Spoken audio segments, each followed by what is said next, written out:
오히려 능력이다라는 제목으로 하나님의 말씀 나누도록 하겠습니다. 여러분, 성경을 보는 큰 두 가지 방식이 있습니다.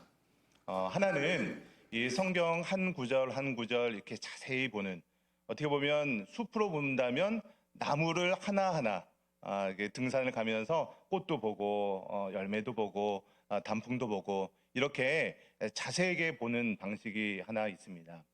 우리가 요즘에 공동체 성경 읽기 하고 있잖아요. 이렇게 매일같이 한 장씩 이렇게 보는 것도 이렇게 나무를 보는 그런 성경 읽기 방식일 수 있습니다. 또 하나의 방식은 커다란 숲으로 보는 거예요. 성경 전체가 어떻게 구성되어 있고 어떤 이미지로 어떤 방식으로 구성되어 있는지를 숲으로 보는 거죠.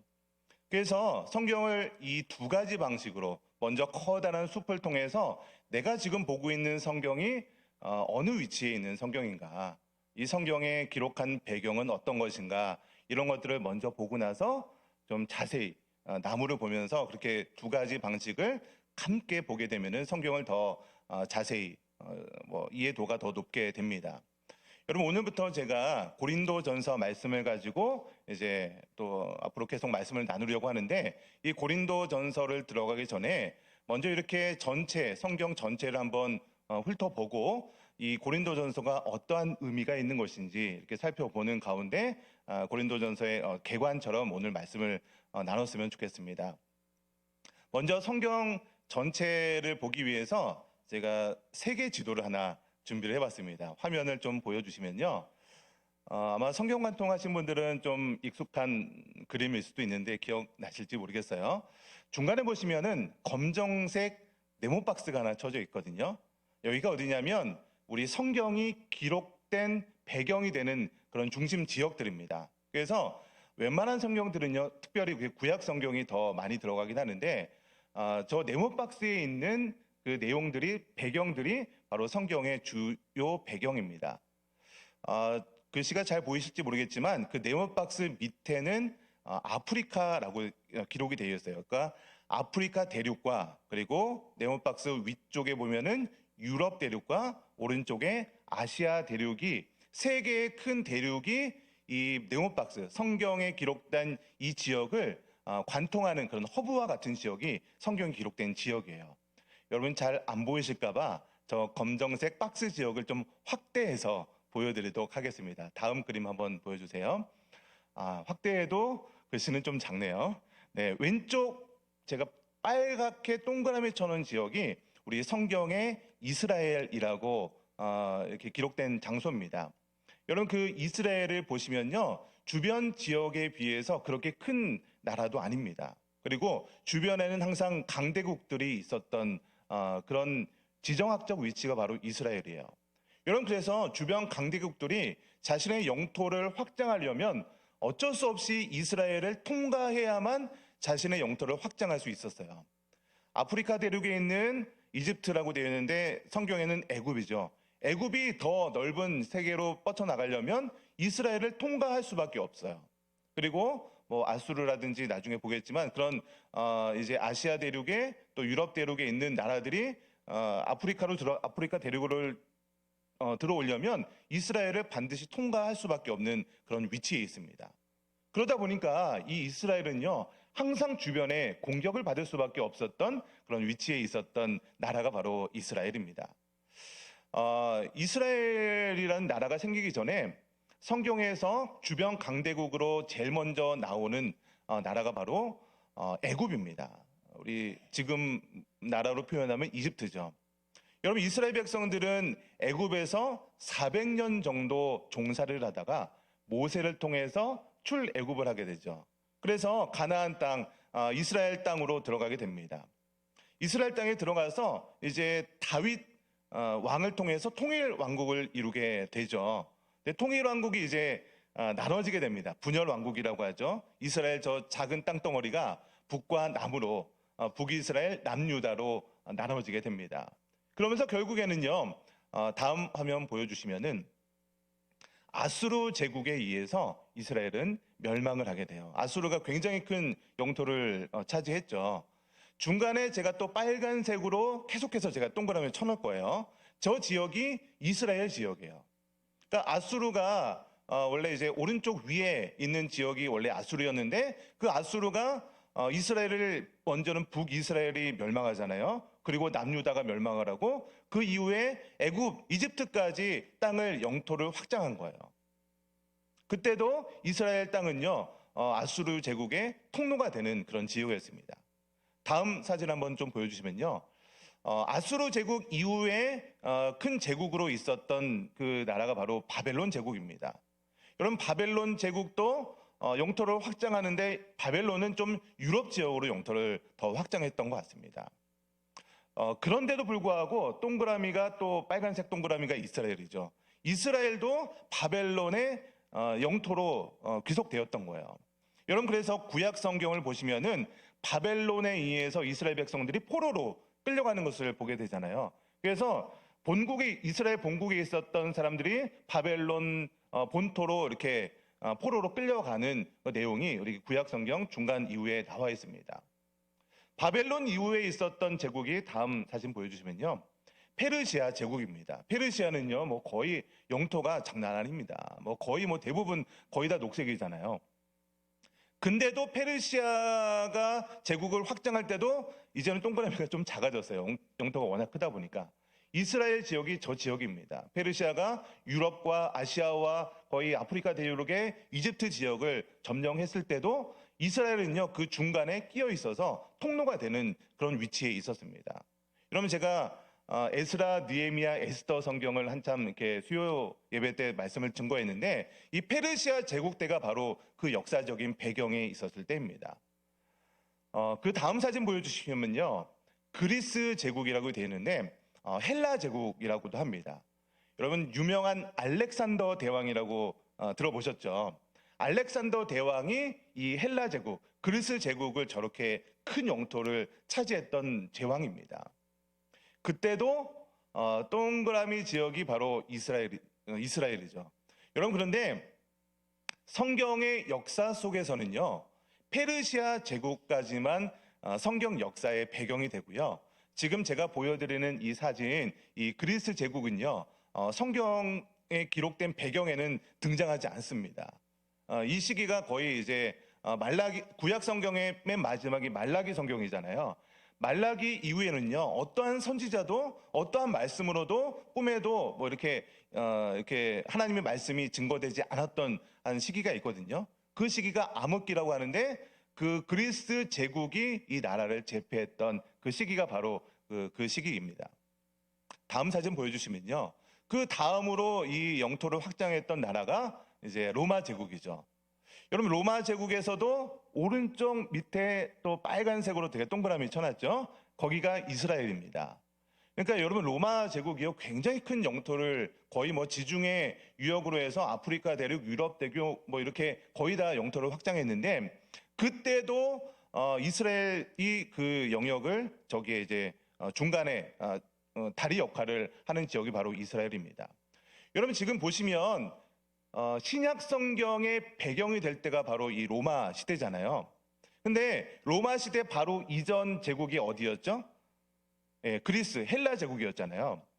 땅은 로마 제국이 점령했는데도 불구하고 문화적으로는 헬라의 문화가 여전히 남아 있었습니다. 여러분 인문학, 철학의 시발점이 됐던 게 바로 그리스죠. 헬라 철학 그렇게 얘기하잖아요. 여러분 그 헬라 철학의 철학자들 잘 아는 철학자들 혹시 있으십니까? 네. 철학자들 이름 얘기하니까 갑자기 네, 플라톤 대단하십니다. 네, 소크라테스 들어보셨습니까? 요즘에 막 테스형 막 그렇게 얘기하기도 하는데 소크라테스, 아리스토텔레스 뭐 이런 사람들이 그리스 철학자들입니다. 그리고 인문학의 처음 시점이 어디냐면 우리 그리스 로마 신화부터 거의 이제 인문학이 시작이 되거든요. 그리스 로마 신화라고 얘기하잖아요. 원래는요 그리스에 있는 신들의 이야기인데요. 그 신들과 똑같은 신들인데 로마의 신들의 이름만 싹 바꿔가지고 그리스 로마 신화 이렇게 해서 내용을 보면요, 뭐 그 제우스 신을 뭐 다르게 이름만 바꿔서 이렇게 표현하기도 하고 그렇게 합니다. 여러분 그러니까 그 당시에 땅은 로마가 점령했음에도 불구하고 문화적으로는 헬라에 의해서 점령당한 거나 마찬가지였어요. 여러분, 당시에 많은 사람들이 쓰고 있었던 언어가 그 전에 헬라 문화였잖아요. 로마가 땅을 점령했음에도 불구하고 헬라어를 많은 사람들이 사용했습니다. 여러분, 그래서 신약 성경이 어떤 언어로 기록되어 있는지 아십니까? 네, 제가 방금 어떤 나라고 했죠? 헬라어를 썼다고 했잖아요. 그러니까 많은 사람들이 헬라어를 사용했기 때문에 신약 성경이 헬라어로 기록되어 있었던 거예요. 여러분, 그래서 70인역 성경이라고 혹시 들어보셨어요? 70인역 성경이 뭐냐면 원래는 이스라엘에 있었던 사람들은 히브리어를 사용했거든요.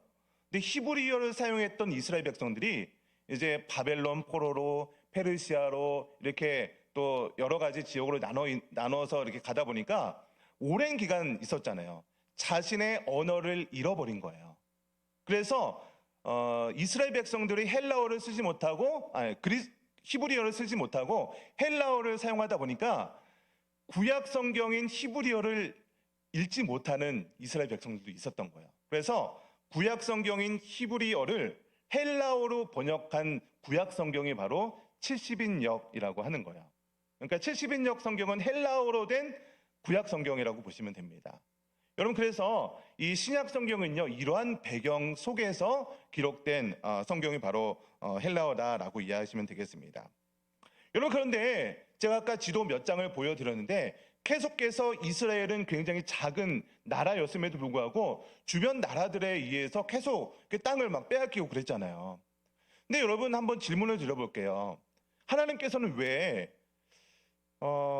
로마와 같은 어떤 큰 제국, 아니면 페르시아, 헬라 제국, 이런 제국을 하나님의 백성으로 선택하셨다면 복음 증거하는데 훨씬 더 효율적이지 않았을까요? 그냥 한 방에 그냥 전 세계 복음이 증거되었을 것 같은데 왜 하나님께서는 저 작고 연약한 이스라엘 백성을 선택하셔서 하나님의 선민으로 삼았을까요? 저는 오늘 이 질문을 가지고 계속해서 질문을 유지하시면서 오늘 말씀을 계속 유지하면서 들으셨으면 좋겠습니다. 여러분, 이제 제가 방금 전까지 말씀드린 내용이 제가 이제 성경을 전체의 숲을 보자고 말씀드렸잖아요. 오늘은 이게 좀 전체 숲을 보는 시간이에요. 예. 고린도전서 하기 전에 고린도전서 개관을 통해서 전체의 내용 중에 고린도서가 어떤 위치에 있는지 좀 같이 살펴보고 다음 주부터 고린도전서 좀 내용을 들어가려고 하는데요. 먼저 고린도전서를 이해하려면 신약 성경의 배경을 좀 아시면 좋습니다. 여러분, 신약 성경 중에서도 이제 사도 바울이 굉장히 많은 성경을 기록했거든요. 그래서 사도 바울이 여러 가지 지역에 편지를 쓴 성경들을 서신이다, 서신서라고 이야기를 하는 거예요. 그래서 신약의 서신서들은요, 특별히 구약의 역사서가 있잖아요. 그렇듯이 신약에도 역사서가 있거든요. 구약의 역사서는 혹시 어디서부터 어디까지인지 아세요? 여호수아서부터 시작해서 에스더까지를 구약의 역사서라고 얘기해요. 그래서 총 12권의 성경이 있는데요. 신약의 역사서라고 표현될 수 있는 곳은 사도행전 한 장이에요. 여러분, 사도행전 읽어보시면 사도행전이 총 28장까지 구성이 되어 있잖아요. 근데 사도행전을 읽으시면요, 굉장히 좀 어렵게 느껴질 수도 있어요. 왜냐하면 지명도 굉장히 많이 나오고요. 또 어떤 사람들도 굉장히 많이 나오고 사건들이 굉장히 많이 다이나믹하게 이루어집니다.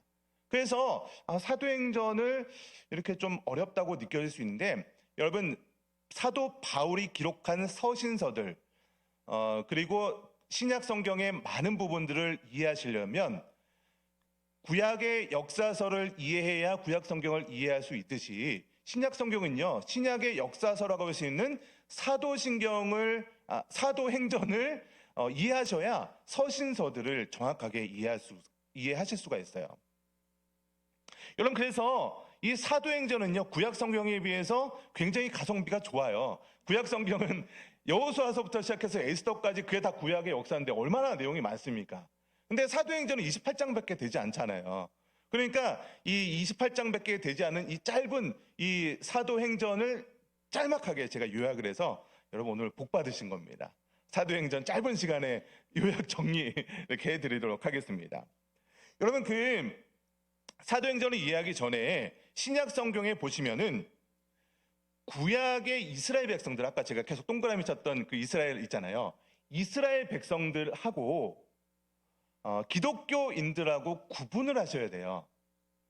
여러분 성경에 구약 성경 다음에 신약 성경이 나오니까 그 사람들이 다 그리스도인들이다라고 생각할 수 있겠지만, 여러분 구약의 이스라엘 백성들은요, 그때까지만 해도 하나님 백성들이었죠. 그리고 선지자들을 통해서 어떤 메시지가 구약의 이스라엘 백성들에게 전해졌냐면, 이제 메시아가 올 거다. 구약 성경의 맨 마지막은 아직 그 페르시아 포로기에 있었잖아요.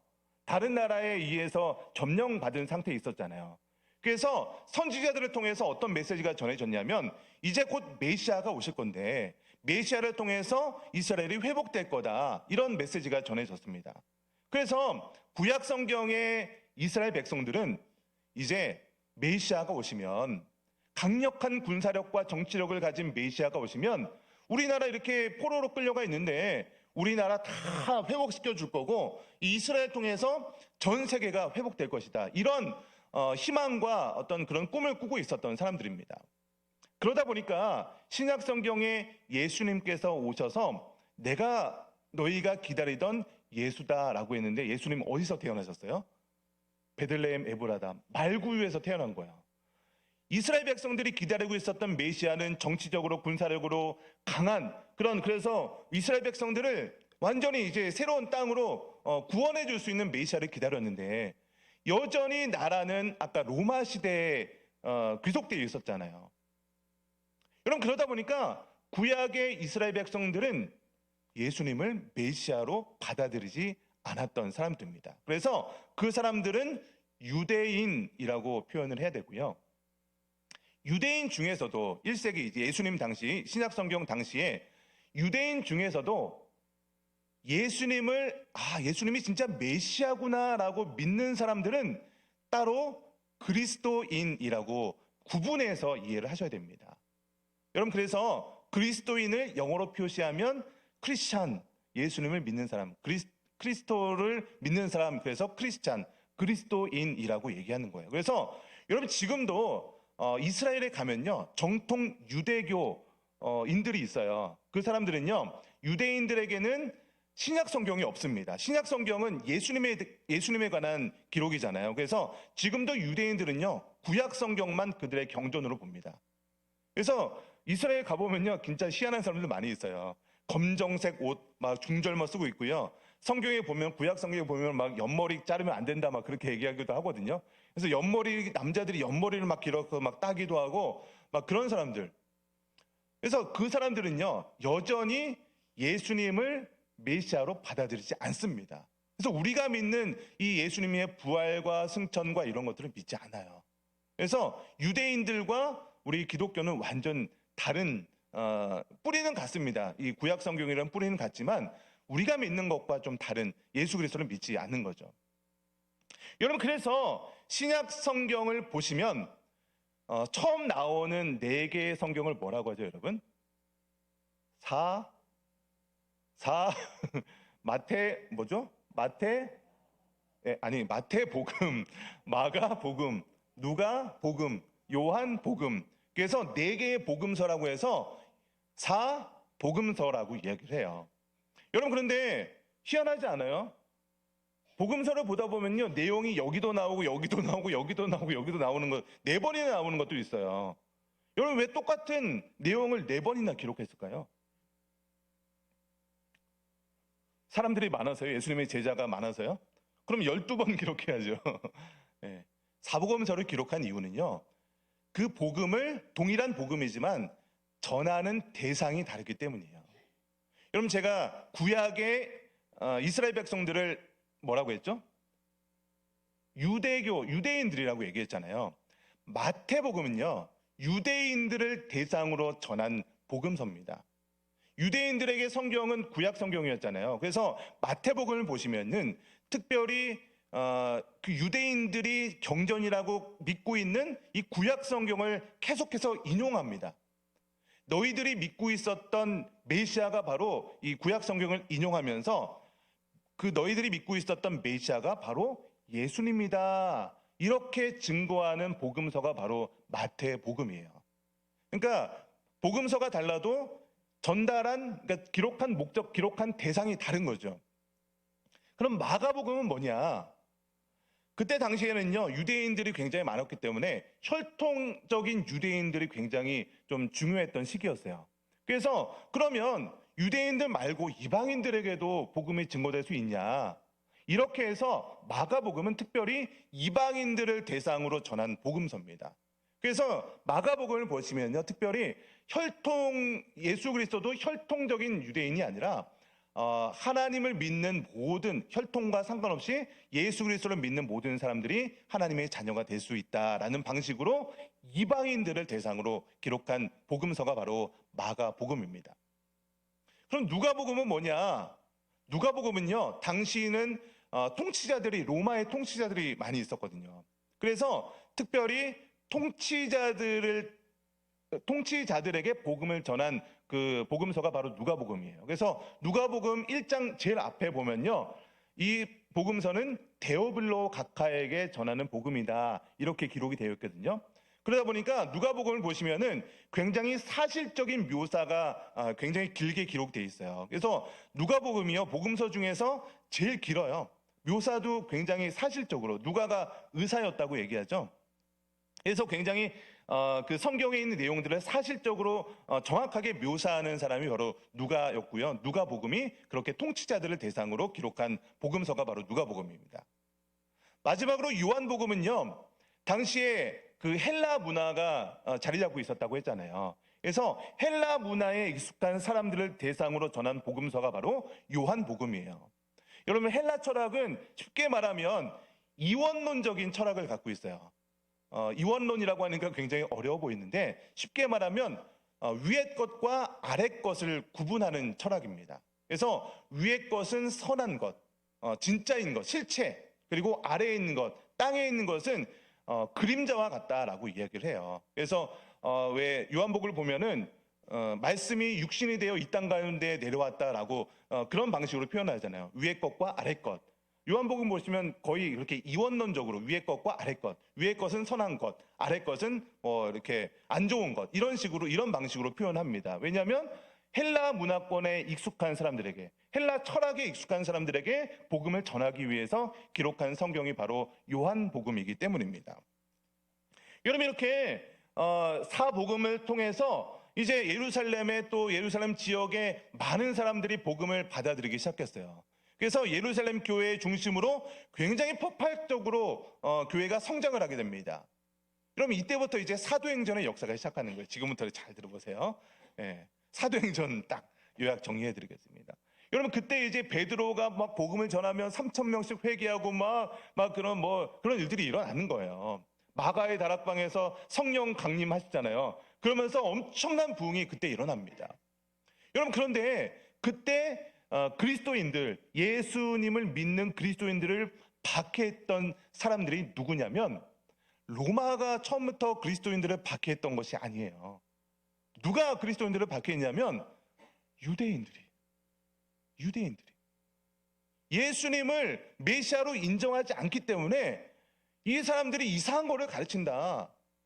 그러면서 어떻게 이 사람을 메시아로 생각할 수 있냐. 신성 모독이다. 그러면서 십자가에 못 박고 막 그런 일이 있었던 거잖아요. 그래서 처음에는요, 로마가 그리스도인들을 박해했던 것이 아니라 유대인들이 그리스도인들을 막 박해했던 거예요. 여러분, 그때쯤에 나왔던 사람이 누구냐면, 여러분 사도행전 6장, 7장 그 부분에 가시면은 이제 성도들이 막 늘어나니까 일거리가 너무 많은 거예요. 그래서 함께 일할 수 있는 7 집사를 세우게 됩니다. 여러분, 7 집사 중에 제일 유명한 집사님이 있죠. 스데반 집사님. 들어보셨죠? 스데반 집사님이 막 사역을 하면서 유대 종교 지도자들한테도 막 설교를 하고 합니다. 7장에 가면 그런 설교를 하게 되는데, 유대 종교 지도자들이 스데반 설교를 듣다 보니까 마음이 찔리고 막 그렇게 되는 거예요. 야, 저 스데반 집사 가만히 두면 안 되겠다. 그래서 스데반을 막 돌로 쳐 죽이는 그런 일이 벌어지게 됩니다. 그때부터 이제 유대인들이요, 그리스도인들을 엄청나게 박해하기 시작합니다. 여러분, 그때 이스라엘 백성, 그 그리스도인들이죠, 유대인이었다가 예수를 믿는 그 그리스도인들이요, 이곳저곳으로 막 흩어지기 시작하는 거예요. 많은 성도들이 모였는데 이제 계속 박해를 하니까 이곳저곳으로 흩어지기 시작한 거예요. 그래서 흩어져 있는 그리스도인들을 원정 박해하기 위해서 이렇게 모신 사람이 바로 누굴까요? 사울이에요. 사울. 여러분, 구약 성경에도 사울이 나오지만 신약 성경에도 사울이 나오죠. 여러분, 사울이요, 이제 다메섹 도상까지 막 쫓아가서 그리스도인들을 막 박해하기 시작하는 거예요. 근데 다메섹 도상에서 사울이 막 빛이 딱 강한 빛이 임하니까 사울아, 사울아, 왜 나를 박해하느냐. 그러면서 사울이 눈이 멀게 되죠. 그래서 사울이 막 이렇게 하고 있으니까 아나니아라는 사람이 사울을 막 이렇게 부축해가지고 눈을 띄워주게 되고 사울이 또 세례를 받게 되고, 그때부터 사울이 아니라 바울로 이름이 바뀌게 되고요. 그때부터 바울이 복음 증거자의 삶을 살아가게 됩니다. 여러분, 제가 오늘은 그 사도 바울이요, 전도 여행을 1차, 2차, 3차 3번에 의해서 전도 여행을 떠나게 되는데 시간 관계상 다 들려드리면 좋겠지만 2차 전도 여행지만 좀 화면을 제가 준비했거든요. 오른쪽 맨 위에 안디옥이라고 되어 있는 부분이 조금 잘리긴 했네요. 안디라고 되어 있는데 그게 안디옥입니다. 거기서부터 이제 안디옥에서 전도 여행을 출발했어요. 그래서 더베, 루스드라라는 지역에 처음 가게 되는데 거기서 만난 사람이 누구냐면 디모데라는, 여러분 들어봤죠? 디모데 전후서 쓴 사람 있죠? 그 디모데를 거기서 만나게 됩니다. 그래서 디모데가 거기서 세례도 받고요, 엄청나게 우리 디모데를 아끼게 되거든요. 그래서 거기서 디모데와 사도 바울이 같이 협력해서 전도 여행을 막 떠나게 되는 거예요. 여러분, 그런데 사도 바울은요, 원래 계획은 그 지금 루스드라, 더베, 안디옥 이 지역이 당시에는 이제 아시아 지역이라고 했거든요. 원래는 아시아 지역에서만 복음 증거하고 돌아오려고 했어요. 계획이 원래 그랬어요. 근데 하나님께서, 성령께서 계속 그 계획을 막으시는 거예요. 막으시고 또 다른 데로 보내고 막으시고 다른 데로 보내고, 그래서 결국 어디까지 가게 되냐면 중간 위쪽에 드로아라고 되어 있는 부분이 있어요.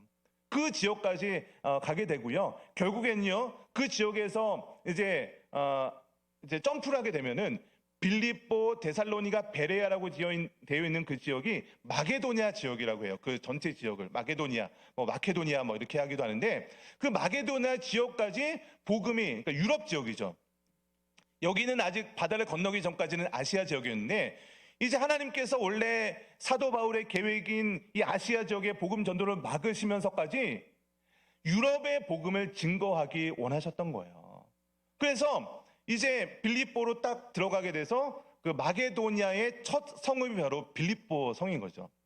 여러분, 빌립보 성에 가면요, 거기서 루디아라는 자주 옷감 장사하는 여인을 만나게 되거든요. 그래서 그 여인의 집에서 유숙하면서 많은 시간을 보내게 돼요. 근데 거기서 어떤 일이 있었냐면, 여러분 지금 사도행전의 역사를 싹 이렇게 보고 있는 거예요. 기억도 나기도 하고, 그게 거기였어? 이렇게 하기도 할 것 같은데, 그 빌립보 지역에서 어떤 귀신 들린 여자가 계속 쫓아다니는 거예요. 사도 바울 일행으로요. 그래서 저 사람이 하나님의 종이다 막 이렇게 귀찮게 하는 거예요. 그래서 사도 바울이 어떻게 했냐면 그 귀신 들린 여종의 귀신을 딱 내쫓아 버린 거예요. 그랬더니 어떤 일이 일어나냐면, 그 여종의 주인이 귀신 들린 여종을 가지고 막 점치고 돈 벌고 막 그랬던 사람이었거든요. 그러니까 이제 여종의 귀신이 떠나니까 자기 돈벌이가 없어진 거예요. 그래서 사도 바울 일행을 막 고발해 버린 거죠. 그래서 어쩔 수 없이 그 빌립보 지역에서 복음 증거를 하다가 이제 데살로니가 지역으로 이렇게 이동을 하게 됩니다. 데살로니가 지역에서도요, 지금 제가 빌립보, 데살로니가 이렇게 된 지역들은 나중에 이제 교회들이 세워지는 거죠. 복음 증거하고 많은 성도들이 늘어나고 교회가 세워집니다. 데살로니가로 갔어요. 데살로니가 가니까 많은 귀부인들이 전도가 엄청 되는 거예요. 그래서 이렇게 전도가 많이 되다 보니까 거기에도 유대인들이 있었습니다. 유대인들이 보니까 아니 지금 원래 우리 유대교에 있었던 사람이어야 되는데 왜 저 사도 바울이라는 사람이 와서 막 복음을 증거하니까 사람들이 다 글로 몰려드는 거예요. 그러니까 시샘이 나가지고 저 그 유대인들이요 불량배들을 막 대동해서 사도 바울 일행들을 막 이렇게 잡으려고 했습니다. 그래서 어쩔 수 없이 그 옆에 베레아라는 지역으로 사도 바울 일행이 좀 이렇게 피신을 할 수밖에 없었던 거예요. 여러분 지금 보세요. 여러 가지 박해 때문에 유대인들이 그리스도인들이 막 여기저기 흩어졌죠. 사도 바울도 원래 계획은 아니었는데 아시아에서 복음을 증거하려다가 하나님께서 계획을 막으시고 해서 유럽 지역까지 복음이 증거되고 있죠. 데살로니가에서 귀부인들이 이렇게 복음 받아들이고 참 좋아서 거기서 그냥 정착하면 좋은데 하나님께서 그거를 또 막으시는 거예요. 괴롭힘을 당해서 사도 바울 그 일행이 이제 베레아 지역에서 복음을 증거하게 만드시는 거예요. 베레아를 갔더니요, 베레아 사람들이요 참 신사예요. 복음 전할 때마다 막 이게 복음을 너무 쏙쏙 받아들이는 거예요. 오늘 수요예배 나오신 분들처럼 말씀을 전하니까 막 귀에 쏙쏙 이렇게 집중해서 들으시려고 막 이렇게 하시는 분들이 베레아 성도였던 거예요. 여러분 그러니까 이제 사도 바울 여정들이 이제 베레아에서 그럼 좀 복음 전거하면 되겠다라고 생각하고 있는데 데살로니가까지 베레아에서 복음 증거하는 소문이 퍼진 거예요. 여러분 우리 어떤 교회에서 막 목사님들 설교 잘하고 막 그러면 막 소문 막 나잖아요. 그래서 예전에 부흥회 하면은 막 여기저기 오기도 하고 그러잖아요. 그 소문이 데살로니가까지 다 퍼진 거예요. 그랬더니 거기서 시샘을 하고 있었던 유대인들, 그 불량배들 대동해서 사도 바울 잡으려고 했던 그 사람들 있죠. 베레아까지 쫓아온 거예요. 그래서 어쩔 수 없이 베레아에서 디모데와 실라는 베레아에 남겨두고 사도 바울 혼자 아덴으로 피신을 하게 됩니다. 여러분 아덴은 우리 지금 시대로 얘기하면 아테네가 아덴이에요. 그러면 아테네 아까 제가 뭐가 시작됐다고 했죠? 우리 철학이 시작된 그런 지역이잖아요. 그래서 사도행전을 보시면요, 여기에 에피쿠로스 학파, 스토아 학파, 우리 철학 시간에 혹시 배웠던 이름 들었던 기억이 살짝 나실지 모르겠어요. 철학자들하고 막 논쟁을 하게 됩니다. 여기는 지금 사도 바울 혼자 있어요. 디모데와 다른 일행들은 베레아에 남아 있고요. 이 아덴에서 막 이런 어떤 그 사람들과 논쟁을 하다 보니까 아덴 사람들은요 어떤 특징이 있냐면 새로운 것들을 듣기도 좋아하고 말하기도 좋아하고 이런 성품을 가진 사람들이에요. 왜 그리스 철학자들 보면 소크라테스가 주변 지나가면서 뭐 네가 뭐 너 자신을 알라 막 그런 얘기 나오잖아요. 그래서 계속해서 삼파술이라고 해서 당신이 아는 게 뭐냐 그러면 뭐 이거 압니다. 그러면 그게 뭐냐 계속해서 물어보면서 결국 알지 못하는 지경까지 이렇게 계속 질문을 하게 되거든요. 그게 삼파술인데, 그러니까 그리스 지역, 이게 아덴 지역에, 아테네 지역에 가면요, 이렇게 서로 논쟁하고 서로 대화하고 이런 것들이 굉장히 많은 지역이 아덴입니다. 그리고 막 종교성이 많다라고 이야기하거든요. 그럼 아테네, 아까 제가 그리스 신화, 그리스 로마 신화 그런 거 이렇게 있던 지역이 저 아테네가 그 본고지거든요. 그러면 신전들이 얼마나 많은지 몰라요. 제우스 신전, 뭐 파르테논 신전, 뭐 신전 굉장히 많잖아요. 그런 신전들이 굉장히 많다 보니까 사도 바울이 이 아덴 지역에 가서 종교성이 많다라고 하면서 내가 보니까 너희들이 이런 문구도 써져 있더라. 알지 못하는 신에게 이렇게 제단을 쌓는다. 이런 구절이 성경에도 있거든요. 내가 너희들이 알지 못하는 신에게라고 했던 그 알지 못하는 신을 내가 알려줄게. 그러면서 예수님에 대해서, 하나님에 대해서 막 복음을 증거하기 시작했던 거예요. 여러분 그러니까 이 아덴 지역에서 또 얼마나 또 복음 증거가 됐겠습니까?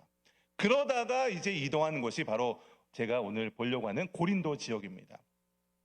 사실은 여러분 고린도 지역에서 제일 오래 있었습니다. 1년 6개월 정도 이렇게 사도 바울이 지내면서 복음을 증거했는데요. 이 고린도 지역에서는요, 아굴라와 브리스길라 부부를 만나게 돼요. 여러분 원래 아굴라 브리스길라 이 부부는요, 로마에 살고 있었던 사람들이었어요. 근데 글라우디오라는 로마 황제 4대 황제인데요. 그 글라우디오 황제가 이제 그 로마에 있는 유대인들을 엄청나게 박해하고 너희들 다 나가. 이런 어떤 추방령을 내렸던 거예요. 그래서 로마에 살고 있었던 아굴라와 브리스길라 부부가 이 고린도 지역까지 이동해 있었던 사람들입니다. 이 아굴라 브리스길라의 직업이 뭐냐면 텐트 메이커, 천막 만드는 사람들이었어요. 근데 여러분 사도 바울의 직업이 뭐였죠? 방금 제가 말씀드렸던. 저는요, 어려운 질문 안 드립니다. 예, 마침 사도 바울도 천막 만드는 그런 직업을 갖고 있었어요. 예전에 랍비들은요, 언제 어디 가서라도 복음 증거하면서 자기 이제 그 사례비를 안 받는 그런 교육을 받았거든요. 그래서 사도 바울이 갖고 있었던 그 일이 바로 천막 만드는 텐트 메이커. 예, 그런 일을 갖고 있었던 거예요. 그래서 이 아굴라와 브리스길라 사람들을 만나서 딱 보니까 그 당시에 막 다 본도에 있었던 그 로마에 있었던 사람들을 다 추방했다고 했잖아요. 그러다 보니까 천막이 너무나도 필요했던 거예요. 그 당시 사람들에게. 그래서 아굴라 브리스길라가 이제 천막 만드는데 일손이 너무 딸리는데 딱 보니까 사도 바울을 보니까 내가 지금 이만저만해서 아덴에서 복음 증거하고 여기까지 왔는데 나 먹여주고 뭐 이렇게 재원 주면 내가 천막 만드는 기술이 있으니까 나랑 같이 이렇게 일을 합시다. 그러면서 이 아굴라와 브리스길라하고 같이 동역을 하면서 점점 그 지역에 복음을 증거하게 되고 그런 일들이 벌어지게 됩니다. 그러면서 이제 겐그리아 그 밑에가 이제 겐그리아 항구 있는데요. 그 겐그리아 항구에서 에베소로 이 아굴라와 브리스길라 부부와 함께 이동을 하게 돼요. 그래서 에베소에서 사실은 이제 고린도 지역에 교회가 세워지잖아요. 성도들이 여러분 교회라고 지금 제가 교회라고 표현한 것은요. 어떤 뭐 천산중앙교회 이런 건물이 졌다 이런 의미가 아니에요. 복음을 증거해서 예수 그리스도를 주로 모신 그런 사람들이 모여 있는 거를 우리 에클레시아 교회라고 얘기하잖아요. 그 교회가 그렇게 세워진 거예요. 건물 세웠다는 게 아닙니다. 여러분 그래서 고린도 지역에 1년 6개월 동안 그렇게 사역을 하고 이제 에베소로 가서 사역을 하다 보니까 고린도 지역은요 특별히 여러 가지 그 항구 도시이기도 하고 굉장히 그 상업이 발달된 지역이거든요. 아까 제가 그 아덴 지역에 뭐 그런 여러 가지 문화들도 많고 뭐 미신들도 많고 그랬잖아요. 고린도 지역도 마찬가지였어요. 그러다 보니까 고린도 지역에 굉장히 많은 문제들이 막 발생을 하는 거죠. 그래서 에베소에 있었던 그 사도 바울이 고린도 지역에 이렇게 편지를 이렇게 보내는 거예요. 이거 어떻게 합니까? 이렇게 물어보면은 편지를 통해서 이건 이렇게 해야 된다, 저건 저렇게 해야 된다라고 기록한 이렇게 서신이 바로 고린도 전서, 후서 이렇게 기록이 되는 겁니다. 여러분 그래서 이 사도 바울의 2차 전도 여행이 이런 식으로 마무리가 되는데요. 여기서 이제 좀 배경적인 거는 마무리하고요. 제가 서두에 이렇게 질문을 드렸던 것이 있습니다. 화면 내려줘도 되고요. 제가 처음에 어떤 질문을 드렸냐면 하나님께서는 왜 이렇게 작고 연약한 이스라엘, 어떻게 보면 로마나 뭐 이런 페르시아나 그런 큰 제국을 선택하셔서 복음을 증거했다면 훨씬 더 효과적으로 효율적으로 복음이 증거되었을 텐데 왜 하나님께서는 이렇게 작고 연약한 이스라엘 백성들을 선택하셨을까라는 질문을 유지하시라고 말씀을 드렸었습니다. 여러분 신명기 7장 7절 말씀을 보시면은 이렇게 기록이 되어 있는데요. 같이 한번 신명기 7장 7절을 읽어보겠습니다. 시작.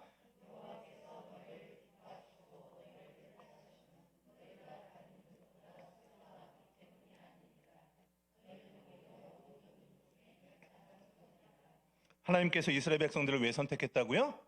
너희는 다른 민족들보다 가장 수요가 작기 때문에, 가장 연약한 민족이기 때문에.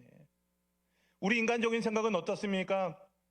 복음 증거하려면, 효과적으로 복음 증거하려면 강한 나라, 로마, 얼마나 좋습니까? 모든 길은 어디로 통한다고요?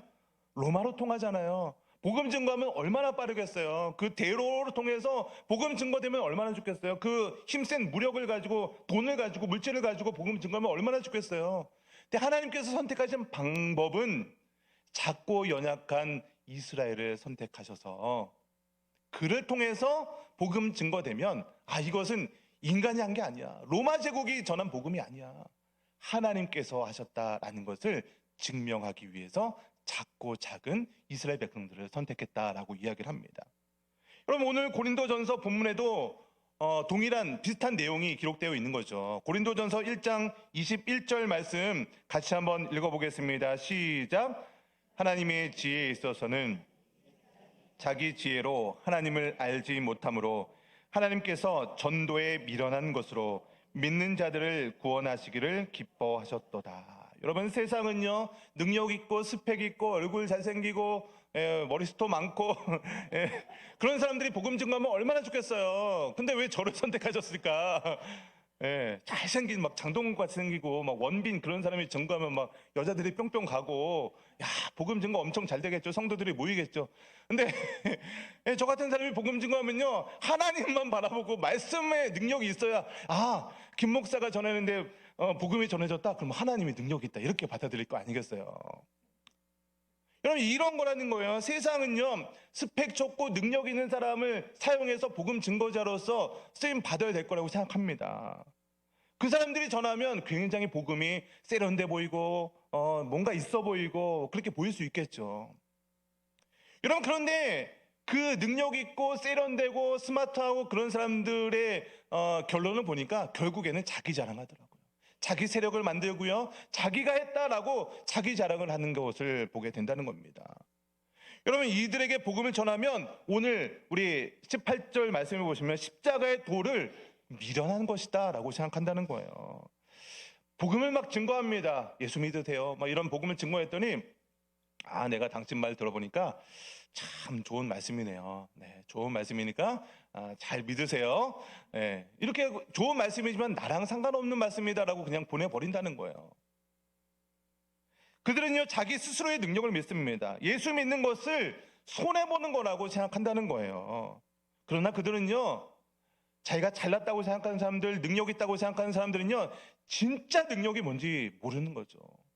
그럼 하나님이 진짜 능력이라는 걸 믿으십니까? 여러분, 우리의 능력이 아니라요, 하나님이 우리 안에 계시기 때문에 내 능력이 아니라 내게 능력 주시는 자 안에서 내가 모든 것을 할 수 있느니라. 여러분, 내 능력이 아닙니다. 내가 뭐 잘났겠습니까? 내가 돈이 있어야 얼마나 있습니까? 내가 건강이 있으면 얼마나 있습니까? 내 능력으로 하는 게 아니고요, 복음 증거는요, 전도에 미련한 것으로, 세상에 지혜 있는 자들을 부끄럽게 하기 위해서. 여러분, 고린도전서 1장 27절 말씀에 이렇게 기록되어 있습니다. 우리 같이 한번 읽어보겠습니다. 시작. 그러나 하나님께서 세상에 미련한 것들을 택하사 지혜 있는 자들을 부끄럽게 하려 하시고, 세상에 약한 것들을 택하사 강한 것들을 부끄럽게 하려 하시며. 여러분, 하나님의 방법은요, 세상적으로 보면 어리석은 방법을 선택하신대요. 지혜로운 것들을 부끄럽게 하시려고 미련한 것들을 선택하셨다라고 이야기를 하고 있습니다. 강한 것들을 부끄럽게 하시려고 세상에 약한 것을 사용하신다라고 이야기를 하십니다. 그 이유는요, 누구도 하나님 앞에 자랑하지 못하게 하시려고. 여러분, 우리가 자랑할 것은요, 나의 능력과 나의 스펙과 나의 경험과 이런 걸 자랑하는 것이 아니라 오직 하나님만 자랑하라는 거예요. 여러분, 우리가 이제 5월달부터 복음 증거하기로 했죠. 난 부족한데요, 난 뭐 나이도 많은데요, 나는 잘생기지도 않았는데요, 내가 말도 잘 못하는데요. 하나님께서 일부러 그런 사람을, 여러분들을, 저와 여러분들을 선택하셨다니까요. 왜요? 하나님의 방법이기 때문에. 연약하지만 하나님께서는요, 지금의 성경의 역사를 통해서 그런 방식으로 지금까지 복음 증거가 되어 왔다는 것입니다. 여러분 자신을 믿는 것이 아니라 부족하고 연약하지만 하나님께서 나와 함께 하심을 믿고 오늘도 하나님만 자랑하는 저와 여러분 되시기를 주님의 이름으로 간절히 축원드립니다.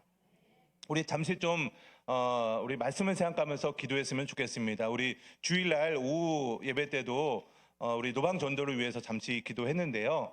이제 5월달부터 우리 또 노방 전도를 하려고 합니다. 노방 전도 하고 우리 또 11월달에 가면요, 우리 새생명 전도 축제도 준비하고 있어요. 여러분, 우리가 복음 증거하는 건 참 쉽지 않은 시대입니다. 어떻게 보면 참 미련한 방식이죠. 근데 오늘 성경을 통해서 계속 봤던 게 뭐예요? 왜 이스라엘이라는 그 작은 나라를 선택하셨을까? 주변 강대국들이 그렇게 많은데도 불구하고 전도에 미련한 것. 하나님께서는요, 인간의 어떤 능력이 아니라 하나님의 능력이 자랑되는 것을 원하시는 줄 믿습니다. 이제 기도할 때, 하나님, 나를 바라보게 하지 않고 온전히 나와 함께하는 예수 그리스도의 능력을 힘입어서 내가 복음 증거자의 삶을 살아갈 수 있도록 힘과 능력과 용기와 여러 가지 환경을 허락해 달라고, 또 우리가 전하는 그 복음을 통해서 우리 교회뿐만 아니라 이 부천 지역에 또 우리 경기도가 우리 대한민국의 한국 교회가 놀랍게 부흥하는 역사가 일어나게 해달라고 이 시간 함께 우리 통성으로 기도하도록 하겠습니다. 함께 기도하시겠습니다. 참 좋으신 아버지 하나님,